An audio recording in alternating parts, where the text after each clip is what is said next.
Hi, I'm Sonia. I live in 2080 and a lot has happened since 2022. Ever since the fuel reserves ran out, my house has been freezing and my whole family has to sleep in the same room to stay warm.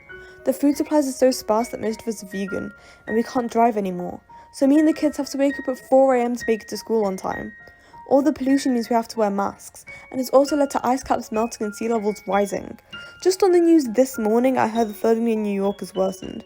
This makes it the 7th major city to flood, following London, New Orleans, Tokyo, Shanghai, Mumbai and Amsterdam. Of course, this means the economy's crashed, and I've lost my job. I can't afford to feed my kids. But it's not just me.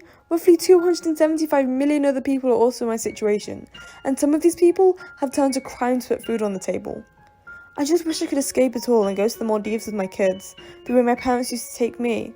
But that isn't an option anymore. The Maldives are gone. Forever. They were submerged in 2050. All this could have been avoided if only they'd chosen nuclear energy in the 2025 referendum. They said it encouraged warfare, that the waste would pollute our planet. They said the uranium would run out eventually, and that the radiation would poison us. They said it was too dangerous, too unstable for mass use. They said there were better ways, like solar panels. Why did we listen? Most nuclear accidents we were told about were due to bad management and carelessness. People already had ways of preventing radiation poisoning. They had lead armour and devices to tell them when they were being too exposed. And those precious solar panels? Well, now they're next to useless because barely any direct sunlight can make it past the layer of pollution we created. Most people's ideas about nuclear energy were warped at the time. All they really knew about were bombs.